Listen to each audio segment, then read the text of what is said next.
Es un sábado más, ahí está la casa del Señor, la presencia del Señor, donde Él ha dispuesto su presencia, el sitio donde estemos, donde nos congreguemos, donde nos juntemos. ¿Sí? No es más un lugar físico, unas paredes de piedra, no, es donde Él está, donde hace su presencia, donde estuvimos en nuestros hogares, igual en su presencia. Hoy vamos a continuar con el estudio de nuestro folleto, estamos en el folleto 50, se llama Dios libera y redime. Llegamos ahora ya a la unidad 2, que se llama los Evangelios Liberadores.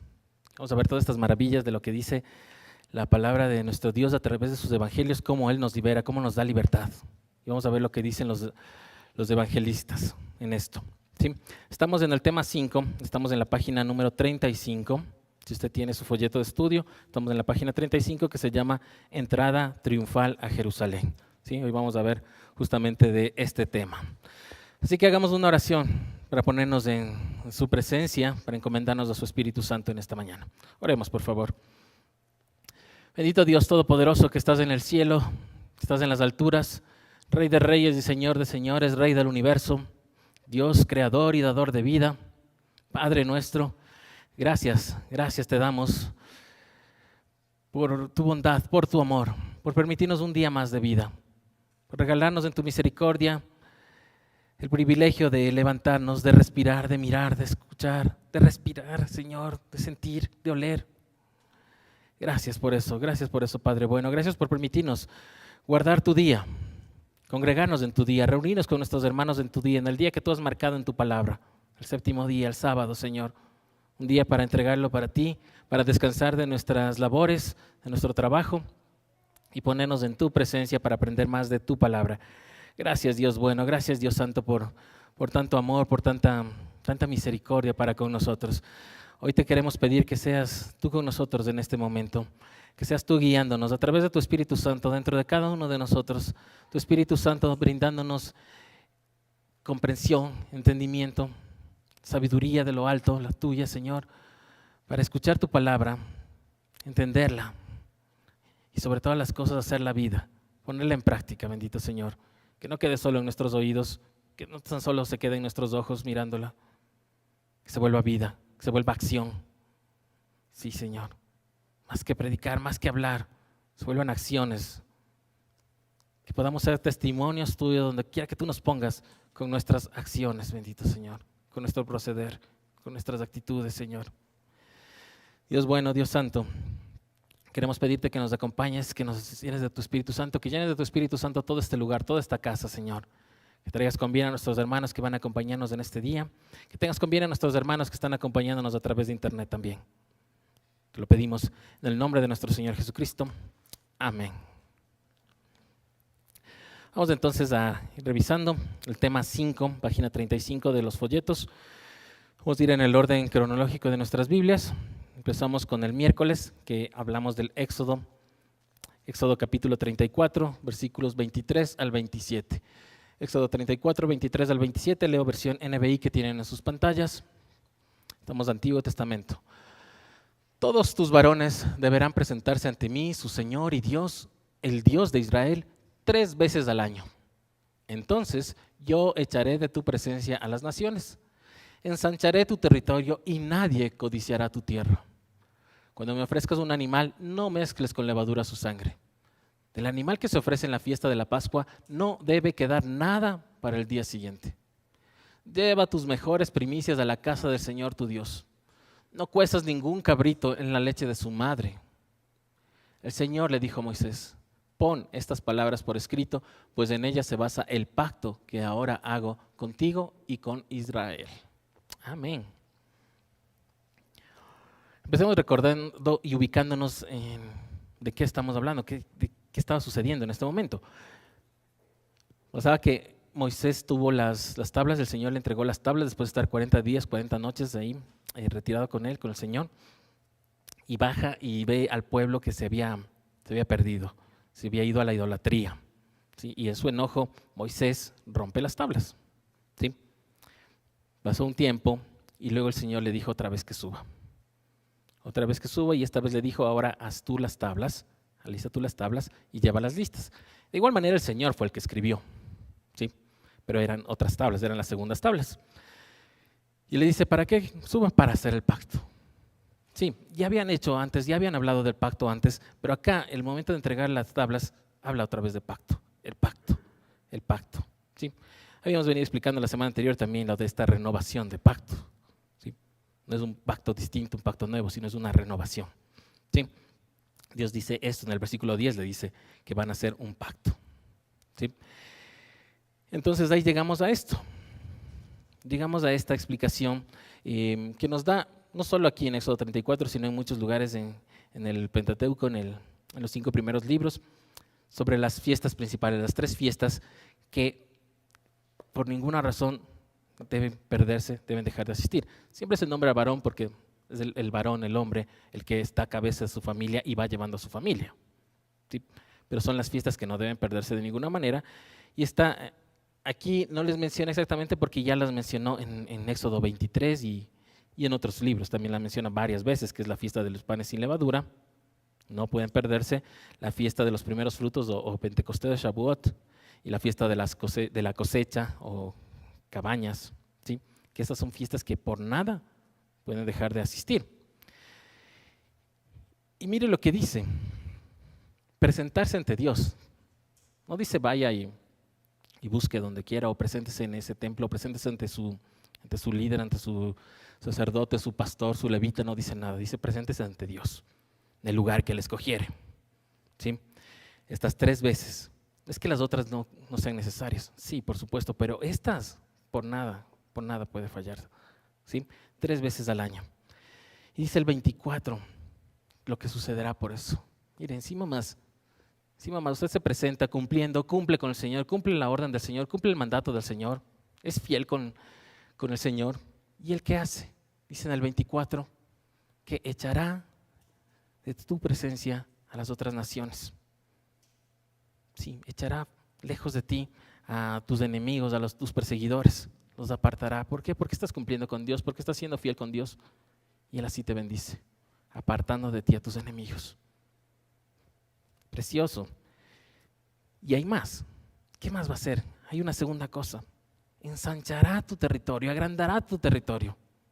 ¿Cómo sucederá eso? Ahora no tenemos carpas. Bueno, pero tenemos casas, tenemos negocios, tenemos trabajos, tenemos empresas. Lo hará, es promesa del Señor. Más territorio. Ensancharé tu territorio. Y el tercero, nadie codiciará tu tierra. Una vez más, hablando de estos enemigos, hablando de la gente que es codiciosa y que solo nos quiere hacer el mal. Solo por vernos prosperar, está codiciando y queriendo hacernos el mal. Sí, eso también es promesa de Dios. Una vez más, ¿por qué? Por cumplir con asistir a estas 3 fiestas. Estas 3 fiestas que no hay forma de perdérselas. ¿Sí? En el 25 y 26 nos habla de las ofrendas, lo que vamos llevando a esta fiesta. Hoy ya tenemos claro, nuestra ofrenda, la que llevamos, es nuestros corazones en adoración encendida. Tiene que haber esa adoración, tiene que haber esa alabanza. Si no, ¿qué le vamos a dar a Dios? Sí, no estamos trayendo animales, no estamos trayendo cereales, nada. No, estamos trayendo nuestros corazones, tenemos que darle algo, porque dice ofrenda encendida que tiene que ser entregada al Señor. Entonces aquí habla de eso, habla un poco de las ofrendas que le fueran entregadas al Señor, que le debían ser entregadas en ese momento. Cuando me ofrezcas un animal, no mezcles con levadura su sangre. ¿Qué le suena eso? No hemos visto nada así, ¿no es cierto? La sangre de un animal mezclada con levadura.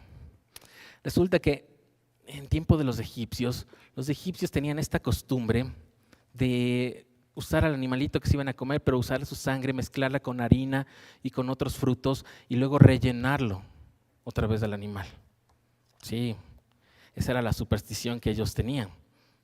Era una ofrenda primicia y de gratitud. ¿Sí? Miren cómo todo está tergiversado. También hacían una primicia de las cosas que el Dios les ha dado, una ofrenda de gratitud también era esto. Entonces el Señor, que sabía que ellos estuvieron en Egipto muchos años y habían olvidado tantas cosas del Señor, les aclara eso, les dice, cuidado con eso. Cuidado, esa costumbre de los egipcios, no. Esa costumbre de los egipcios de mezclar la sangre con la levadura, no sucede. ¿Sí? Y luego les habla del animal que se ofrece en la fiesta de Pascua. Ahí entra la Pascua, en cambio no debe quedar nada para el día siguiente. Eso lo vimos, lo hemos estudiado y lo vamos a estudiar otra vez por la Pascua, por el pan sin levadura. Habla que no debe sobrar nada del animal, ¿sí? Nos hablaba que tiene que acabarse, que tiene que terminarse todo y todo tiene que ser deprisa, con premura ese mismo día, y si sobra algo debe quemarse, no debe quedar nada. Así debe ser, ¿sí? Y dice también, esto ya habla específicamente luego de la leche del cabrito, de la madre del cabrito, y el cabrito cocinándole en esa misma leche. En otros pasajes nos habla específicamente en la fiesta de Cabañas, pero aquí como está haciendo un resumen de las tres ahí mismo, está como seguida. Pero es específicamente en ese caso y este caso, tal cual. Si bien mucho incluso del pueblo judío ha tomado esto como que no puedes comer leche o algún lácteo con carne, porque no pueden mezclarse. En el pueblo judío y muchos estudiosos también han visto que no está diciendo eso, sino está hablando de este ritual como tal que existía también en Egipto. Existía en Egipto también esto. Al mismo cabrito que van a comerse, al mismo cordero que iban a comerse, en la misma madre de ese mismo cabrito, recién nacido, de meses, sabían de cuál era, le cocinaban ahí. Eso dice que no. De eso está hablando, de ese rito pagano que hacían en Egipto, y no solo en Egipto, en otros lugares de Medio Oriente se hacía esto. ¿Cuál era el motivo de este ritual que había de cocinarle sabiendo que era la misma madre, sacaban de la misma madre y en esa misma madre cocinarle el cabrito recién nacido? Era para pedir a sus dioses, a los paganos, que llueva y que haya fertilidad en la tierra.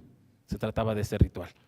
Entonces el Señor les deja claro, no quiero eso no tiene nada que ver con nosotros, eso no tiene nada que ver con ustedes, nada tiene que ver conmigo, dice el Señor. Les deja claro aquí esto, ¿sí? Y luego, por si acaso, como siempre el Señor le dice, pon por escrito, porque se van a olvidar. Les dices una cosa y se van a olvidar, pero nos olvidamos siempre. Alguien nos cuenta algo, nos habla de la palabra del Señor y nos olvidamos. Póngalo por escrito, téngalo por escrito. Ponga en su Biblia, si tiene su Biblia, subráyele, anote esto. Si está escribiendo, tomando nota, anote. Póngalo por escrito porque se va a olvidar. En esto se basa el pacto, es parte del pacto del Señor, dice Dios. ¿Sí? Vamos al siguiente. De aquí nos manda a leer, vamos a irnos directamente ahora a Mateo. Vamos a dejar los salmos para después. El lunes nos tocaba leer Mateo capítulo 20 del 1 al 16. Voy a leerles la versión NBI. Mateo 20, son varios versículos del 1 al 16. Dice, asimismo, el reino de los cielos se parece a un propietario que salió de madrugada a contratar obreros para su viñedo. Acordó darles la paga de un día de trabajo y los envió a su viñedo. Cerca de las 9 de la mañana salió y vio a otros que estaban desocupados en la plaza. Les dijo, vayan también ustedes a trabajar en mi viñedo y les pagaré lo que sea justo. Así que fueron. Salió de nuevo eso del mediodía y a la media tarde hizo lo mismo. Alrededor de las 5 de la tarde salió y encontró a otros más que estaban sin trabajo. Les preguntó, ¿por qué han estado aquí desocupados todo el día? ¿Por qué nadie nos ha contratado?, contestaron ellos. Él les dijo, vayan también ustedes a trabajar en mi viñedo. Al atardecer, el dueño del viñedo le ordenó a su capataz, llama a los obreros y págales su jornal, comenzando por los últimos contratados hasta llegar a los primeros. Se presentaron los obreros que habían sido contratados cerca de las 5 de la tarde y cada uno recibió la paga de un día. Por eso, cuando llegaron los que fueron contratados primero, esperaban que recibirían más. Pero cada uno de ellos recibió también la paga de un día. Al recibirla, comenzaron a murmurar contra el propietario. Estos que fueron los últimos en ser contratados trabajaron una sola hora, dijeron. Y usted los ha tratado como a nosotros, que hemos soportado el peso del trabajo y el calor del día. Pero él le contestó a uno de ellos, amigo, no estoy cometiendo ninguna injusticia contigo. ¿Acaso no aceptaste trabajar por esa paga? Tómala y vete. Quiero darle al último obrero contratado lo mismo que te di a ti. ¿Es que no tengo derecho a hacer lo que quiera con mi dinero? ¿O te da envidia de que yo sea generoso? Así que los últimos serán primeros y los primeros últimos. Amén. Esta parábola, esta historia contada por Jesús, está contada solo en Mateo. Solo está en Mateo. Y se le relaciona con la pregunta de Pedro que hace pocos versículos atrás, antes de este capítulo, que le dice: hemos dejado todo y te hemos seguido. ¿Qué tendremos? ¿Qué para nosotros? ¿Sí? Y el Señor les muestra que sí serán recompensados. ¿Sí? Pero también los demás, con toda esta explicación, sí, los demás, los que vengan después también serán recompensados. ¿Sí? Y habla claro que el Señor, no vamos a analizarle versículo a versículo porque es una sola idea. Dice que así es el reino de Dios. Es decir, así es Dios. Porque empieza diciéndonos que el reino de Dios es semejante a un propietario en esta versión, a un padre, dice en otra, a un cabeza de familia, dice en otra versión. ¿Sí? De eso dice, que es el propietario de una viña, que está a cargo de una viña. ¿Sí? Y ahí podemos tranquilamente estar hablando del momento en que hay gente que está recién convertida, gente que está llegando al Señor, gente que está conociendo al Señor, gente que quiere conocer al Señor. Hay mucho trabajo que hay que hacer. Y lo compara aquí con este momento de cosecha de la vendimia, cuando hay que recoger las uvas, ya han dado frutos y hay que recogerlas. Y hay que hacerlo rápido, hay que hacerlo pronto, porque se van dañando, los animales se comen, todo hay que hacerlo rápido. Entonces este propietario contrata a algunos y luego ve que necesita más manos, contrata a otros y más manos y otros y otros y otros y los va contratando. ¿Por qué? Por cuidar su viña, sus uvas. ¿Sí? Y lo hace así. Entonces a eso está comparándolo el Señor Jesucristo con Dios que hace esto, con la gente que está conociendo a Dios, con la gente que está llegando a Dios. Hay mucho trabajo para los obreros, para los que están sirviendo a Dios, para los que están sirviendo a sus hermanos. ¿Sí?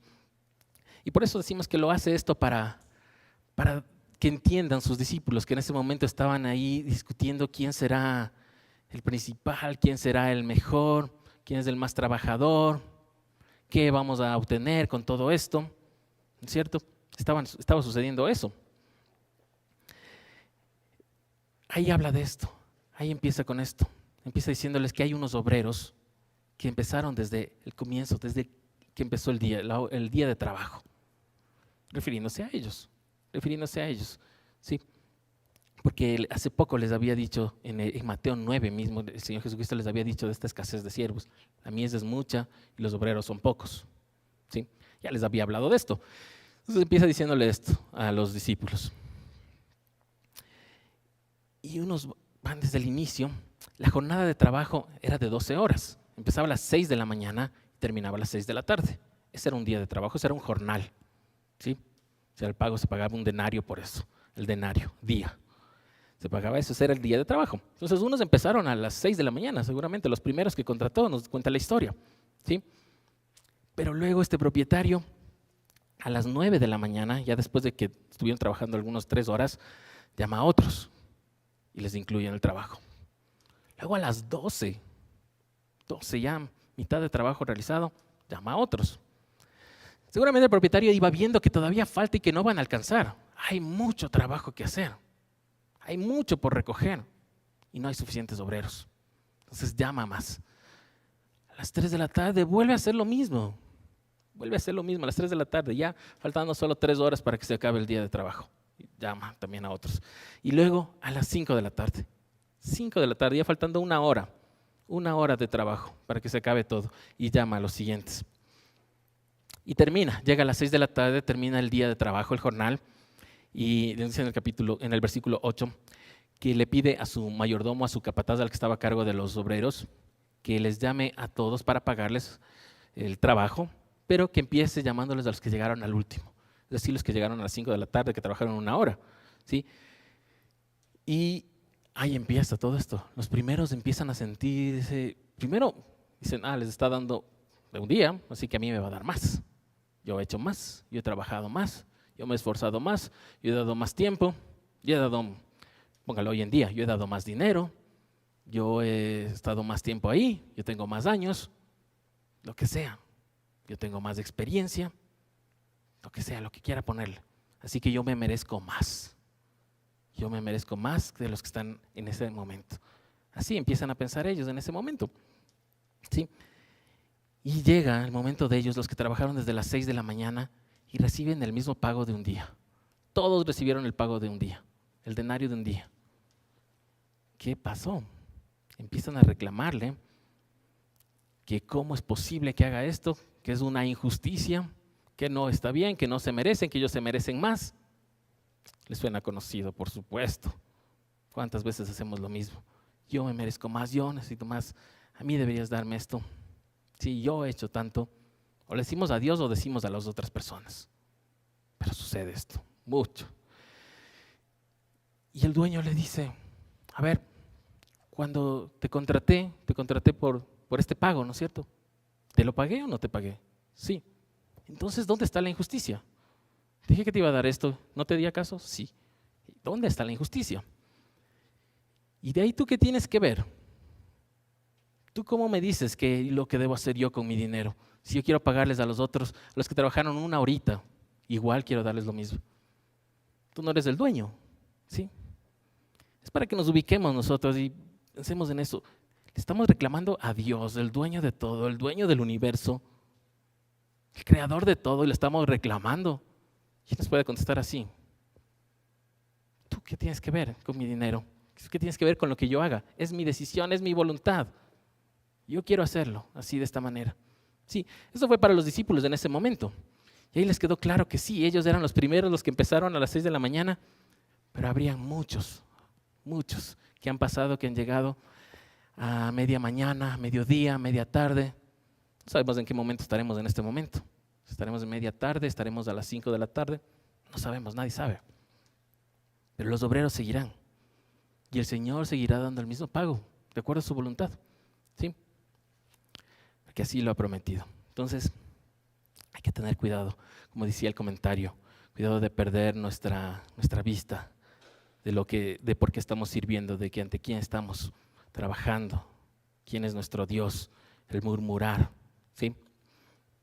Hay una parte en el 16 que en algunas versiones está aumentada, pero en las originales no está aumentada, que es la de muchos son los llamados y pocos los escogidos. No está en todos, es una parte aumentada, en los originales no está, pero esta sí está en otro libro, está en Marcos, sí se encuentra, y aquí en Mateo también, en el 22 también se vuelve a mencionar esto, pero en otro versículo, en otra historia.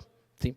Entonces ahí habla de eso. Sí, por eso no está aquí en esta versión, de que muchos son llamados, pocos los escogidos. Sí, habla que muchos son invitados.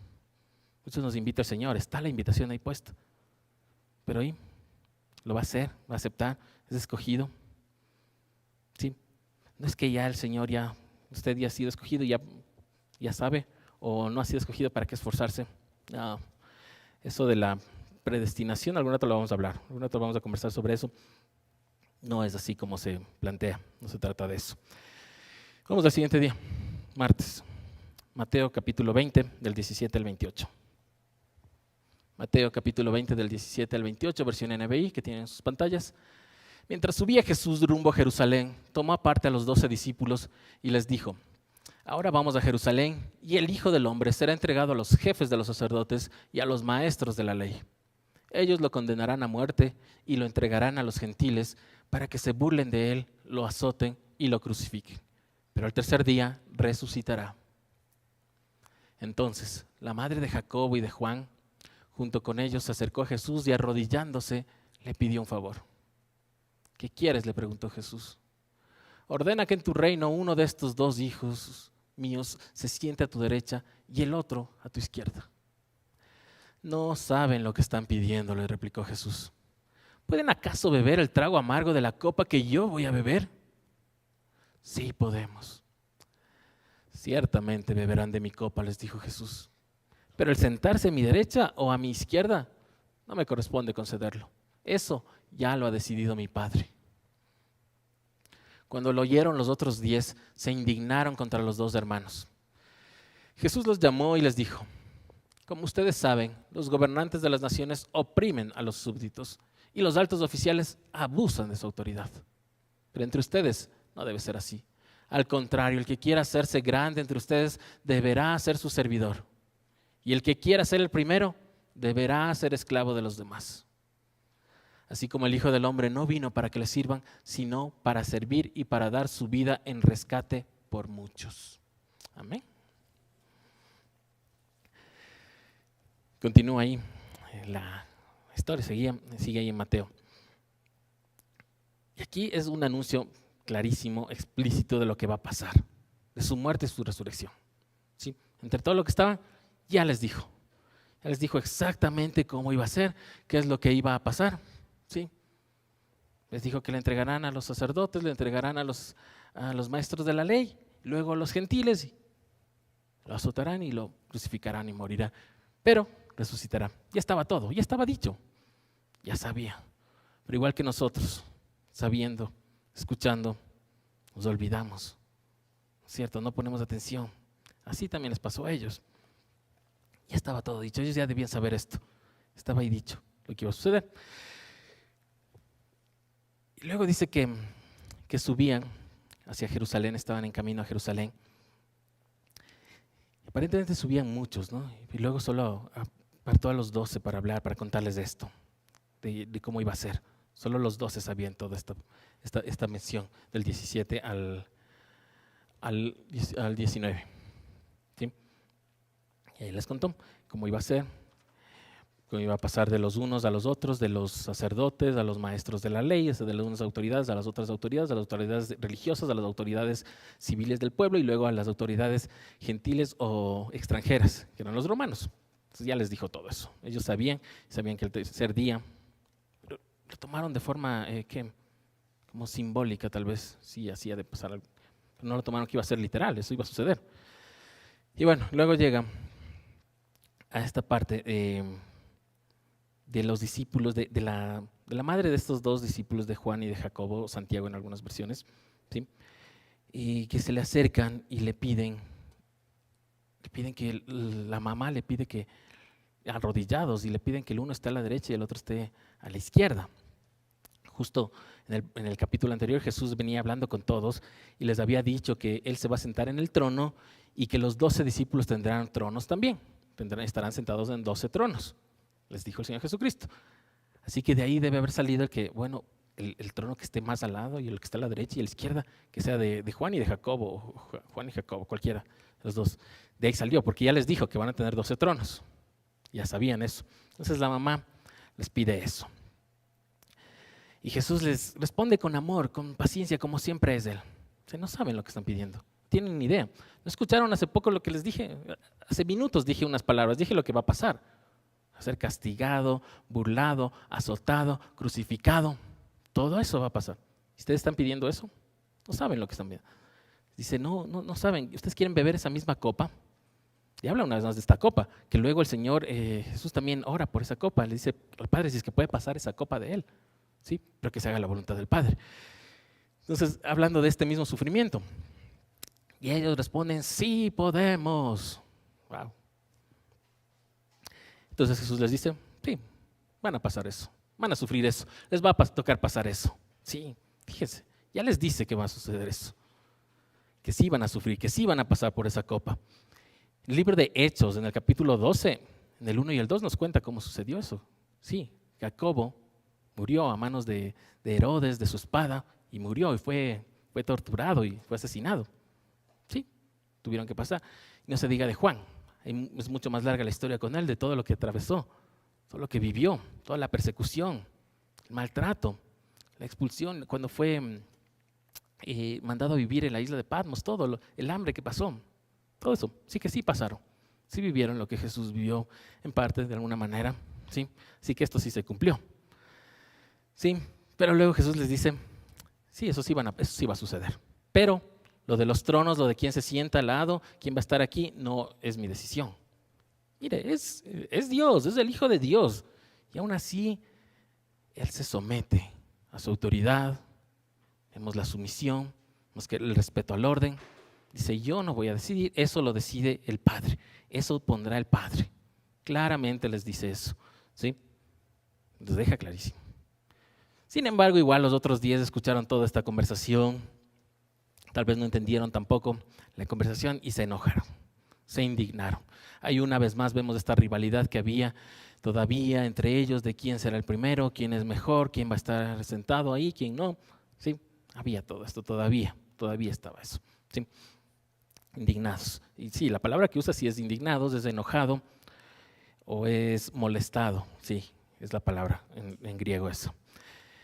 ¿Y qué les responde el Señor Jesús? Una vez más, con tanto amor y paciencia, les dice, verán, aquí en el mundo hay gobernantes, en el mundo hay oficiales, hay autoridades. Y por lo general está arriba y somete a los otros y con maltrato. O está arriba y abusa de su autoridad. Eso es lo que pasa en el mundo. Ahora, ustedes son diferentes. En ustedes no va a ser así. En ustedes no importa quién esté arriba, igual todos van a servir iguales. Y de hecho, el que sea el líder, el que sea el oficial, el obrero, cualquiera, va a servir más, va a ser más servidor. Sí, por supuesto. Todo eso lo dio ejemplo el Señor Jesús. Sí, ya lo estudiamos la semana anterior, estudiamos eso, o hace 2 semanas, perdón. Sí, así les dice, les deja claro eso. Y en otras versiones dice, será esclavo de los demás. No solo dice será servidor, dice será esclavo de los otros, esclavo de los demás. ¿Sí? Ahí les pone claro cómo el Señor Jesucristo, ya en el 28, ha hecho eso. Que en el reino de Dios, ese es el punto principal. El ser servidor, el ser humilde, el entregarse, el amar a otros hasta dar su vida por los otros. Como el Señor Jesucristo que dio su vida en rescate. ¿Sí? Eso lo dice el 28 al final. Vamos al siguiente, si tenemos tiempo. Sábado. Mateo 21, del 1 al 11. Mateo capítulo 21, del 1 al 11, versión NBI. Cuando se acercaban a Jerusalén y llegaron a Betfagé, al monte de los olivos, Jesús envió a 2 discípulos con este encargo. Vayan a la aldea que tienen enfrente y ahí mismo encontrarán una burra atada y un burrito con ella.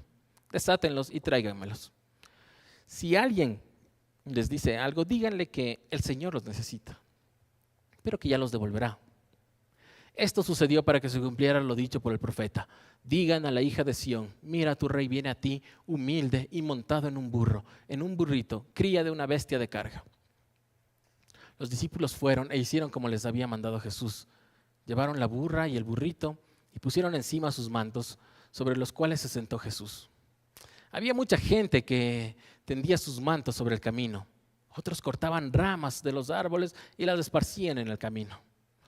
Tanto la gente que iba delante de él como la que iba detrás gritaba, Hosana al Hijo de David, bendito el que viene en el nombre del Señor, Hosana en las alturas. Cuando Jesús entró en Jerusalén, toda la ciudad se conmovió.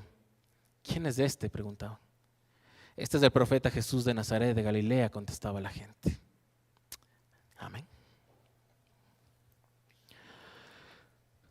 Vemos esta entrada. Y vamos a revisarlo también en la noche. Aparentemente esta entrada fue el 10 de Nisán, ¿sí? Cumpliendo, como dice Éxodo. 4 días antes estaba ahí entre ellos, lo recibían, lo tenían ahí, lo cuidaban y luego lo sacrificaban.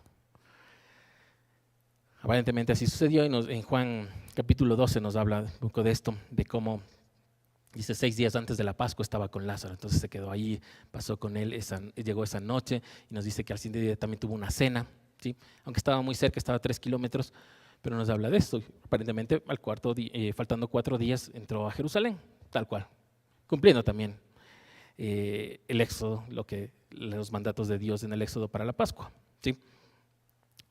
Y luego de igual manera, cumpliendo la profecía de Zacarías 9:9, que es del versículo 5, de mira tu rey viene hacia ti humilde y montado en un burro, en un burrito, cría de una bestia de carga, también sucedió.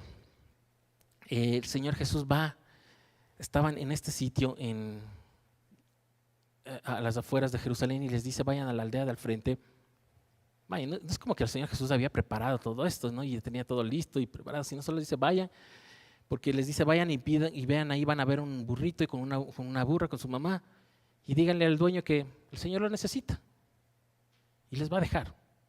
El Señor tenía preparado todo eso de ninguna manera. ¿Cómo podía haber sucedido eso? Y sucedió. Y pasamos al siguiente y los discípulos lo hicieron, cumplieron, una vez más, cumplieron la orden, cumplieron los mandatos, cumplieron lo que pedía el Señor Jesús, ¿sí? Y pusieron sus mantos encima del burrito. Y entró el Señor Jesús, es la entrada triunfal a Jerusalén, ¿sí? El 10 de Nisán. Y la gente le recibía bien. En ese momento, la gente estaba emocionada, mucha gente emocionada, gritando Hosana. Hosana, ya habíamos hablado, significa salve, como se les saluda a los líderes, a a los grandes guerreros, salve, alguien salve el Señor, es Hosana al Hijo de David. Mire, al Hijo de David. Y un reconocimiento de que Él es rey, linaje real. Hosana al Hijo de David. Luego, bendito el que viene en nombre del Señor. Un reconocimiento de que viene de Dios, de que es Dios, de que es el Mesías. Como rey, como Mesías. Hosana en las alturas. Es Dios. Es Dios. Está sucediendo. Además, Hosana en las alturas fue dicho también en el nacimiento, cuando nació Jesús en Belén. También decían, Hosana en las alturas, Hosana en los cielos. Sí. Dice salve el nombre de Dios, gloria a Dios en las alturas. Sí, eso decía en el nacimiento en Belén. Sí. Y por último, acá en el 11, este es el profeta, también reconocido como profeta. Miren, él entró a Jerusalén siendo reconocido como rey, siendo reconocido como Mesías, siendo reconocido como profeta y como que viene de Dios, Dios. Así entró a Jerusalén en ese momento, de esta manera, toda su gloria, tal como había sido dicho, tal como iba a ser el Cordero, que iba a ser recibido y cuidado y amado y todo querido por todos, pero luego iba a ser sacrificado. Vamos al siguiente, jueves. Lucas capítulo 19, 41 al 44. Una vez más les digo, esto me encantó el saber que justo coincidió, no lo hicimos coincidir, pero en este folleto con la Pascua, con que estemos celebrando este momento la Pascua y todos estos versículos, todos estos pasajes, estos estudios respecto a lo mismo. Vamos a leer Lucas capítulo 19 del 41 al 44, versión NBI.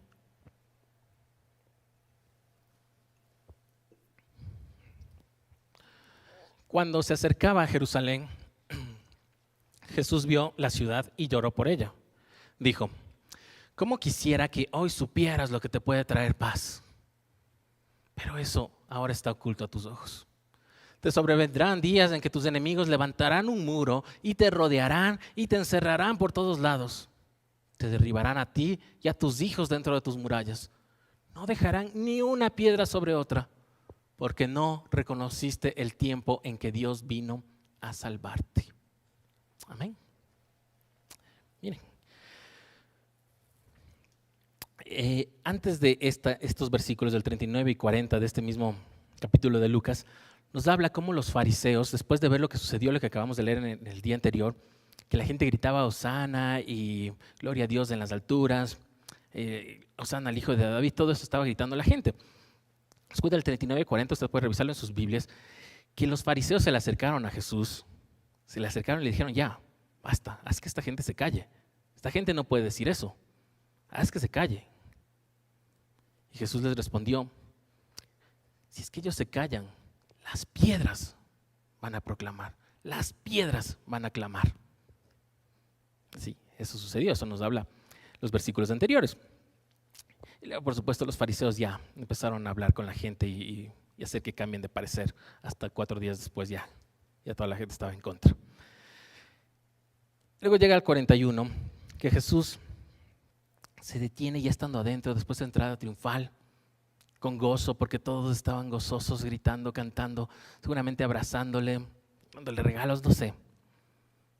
Y él se detiene un momento, mirando a la ciudad, y se pone a llorar. Se pone a llorar.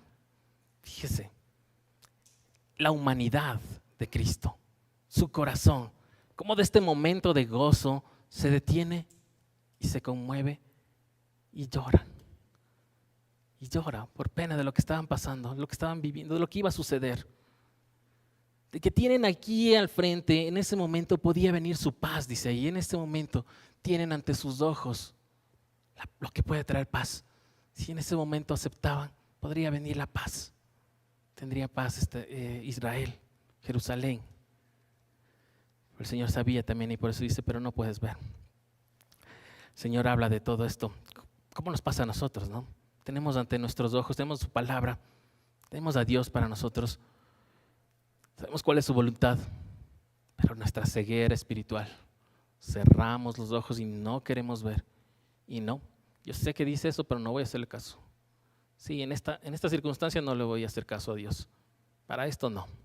En estas otras cosas, sí, puede ser que sí.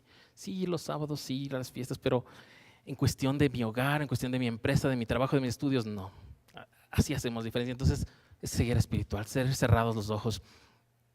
Y Jesús sabía eso y Jesús mira hacia Jerusalén. Dice, pero tienes, esto ahora está oculto a tus ojos. Tienes los ojos vendados, dice en la otra versión, pero tienes los ojos vendados. Está oculto a tus ojos en este momento. Y con pena llora. Llora el Señor, se conmueve el Señor. ¿Sí? Sí, ahí vemos la humanidad de nuestro Señor, de nuestro Dios. Y de ahí, el 43 y 44 es toda una profecía increíble que se cumple. 27 años después, casi 30 años después se cumplió. ¿Sí? Se cumplió. Dice, te cercarán en un muro, con un muro, rodearán, te encerrarán a Jerusalén, hablando de Jerusalén, ¿sí? Y tú y tus hijas adentro caerán dentro de estas murallas, ¿sí? Y no quedará piedra sobre piedra. Antes ya había hablado el Señor Jesús, ¿no? De esto, de que iba a ser destruido el templo en 3 días, ¿sí? Lo había hablado. Y de esto, si bien la Biblia no nos habla de esto, pero el historiador Flavio Josefo, que es contemporáneo un poco de los últimos años del Señor Jesucristo y más allá, es un escritor y un historiador, ¿sí? Romano, ¿sí? Así que no es, por eso no se le puede tildar de que era de parte de los judíos o que era de los cristianos, no, era un romano que escribió toda la historia del pueblo judío, de lo que pasó con Roma antes, durante mientras estaban los romanos con ellos, ¿sí? Y después todo eso tiene escrito Flavio Josefo. Y él cuenta esto, y él cuenta esta situación, cómo se cumplió esto. Está en sus libros, está en sus escritos esto. Cómo Jerusalén era, sobre todo el templo, Jerusalén todo estaba bordeado por una muralla, una primera muralla. Luego había una segunda muralla que ya estaba cubriendo el templo y algunas otras cosas principales, y una tercera muralla que cubría el templo. Y cuenta Flavio Josefo cómo se dieron estas guerras entre judíos cuando los judíos querían rebelarse para independizarse de los romanos. Y Tito, el general Tito, vino desde Roma para destruirles, para acabar con esta rebelión, ¿sí? Entonces, ahí nos cuenta Flavio Josefo cómo fue cayendo la primera muralla. Vencieron los romanos en 17 días y luego otros 16 días más para la otra. Y les sitiaron y estaban encerrados, les tenían encerrados ahí, no les dejaban salir de sus murallas. Entonces la gente se estaba muriendo de hambre adentro, no podían salir y habían pasado más de un mes ahí adentro. Y luego lograron entrar a la siguiente, romper la segunda muralla y estaban ante la tercera muralla, que ya era prácticamente los muros del templo. Ya estaba solo el templo, era el último que faltaba por caer. Y para que se cumpla parte de esto, lo que dice, y tus hijas, dice Flavio Josefo que uno de los profetas en ese tiempo, de ese momento, un falso profeta, les dijo a todas las mujeres y niñas que tienen que entrar al templo, que es el único lugar donde van a estar seguros y que no les va a pasar nada. Y que ya el Señor ha dicho eso. Y se quedaron, y estaban todas las mujeres y niñas adentro del templo, justo para cumplirse esto. Y los romanos lo que hicieron ya después de sitiarles muchos días, ya tenerles con hambre, desesperados y todo, hicieron una propia muralla alrededor de las murallas del templo. Pusieron madera, trajeron madera de todas partes, hicieron una muralla de madera alrededor para que no puedan escaparse. Y luego a esta última muralla le prendieron fuego. Imagínense, sucedió. Le prendieron fuego a esta última muralla que estaba rodeando el templo, y ese fuego iba creciendo, iba avanzando y avanzó por supuesto, hacia las puertas del templo, de las murallas del templo, y empezó todo a caer. Y empezó a quemarse todo. Luego entraron, quemaron más adentro, y los que estaban escondidos adentro en el santuario, las mujeres, también fueron quemadas adentro. Todo sucedió así. Todo sucedió. Eso está escrito por un historiador. Así que esto que dijo el Señor Jesucristo se cumplió al pie de la letra. Sucedió. ¿Sí? Y eso puede revisarlo, seguro. Y bueno, lo último, teníamos el Salmo 121. ¿De dónde? ¿De dónde vendrá nuestro socorro? Esto lo vamos a cantar. ¿Qué tal si lo cantamos? Vamos a la versión Reina Valera. Pusimos también la versión Reina Valera. Anita siempre me entiende y sabe dónde está. Ahí está, Anita Terán.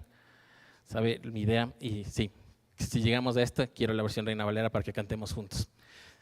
¿Sí? ¿Listos? Vamos. Alzaré mis ojos a los montes, ¿de dónde vendrá mi socorro? Mi socorro viene de Jehová, que hizo los cielos y la tierra. No dará tu pie al resbaladero, ni se dormirá el que te guarda. He aquí no se adormecerá ni dormirá el que guarda a Israel. He aquí no se adormecerá ni dormirá el que guarda a Israel. Jehová es tu guardador, Jehová es tu sombra, tu mano derecha. El sol no te fatigará de día ni la luna de noche. Jehová te guardará de todo mal. Él guardará tu alma. Jehová guardará tu salida y tu entrada desde ahora y para siempre. Aleluya. Jehová guardará tu salida y tu entrada desde ahora y para siempre. Aleluya. Amén. Gloria a Dios. Gloria a Dios. Ahí quedamos entonces con el estudio.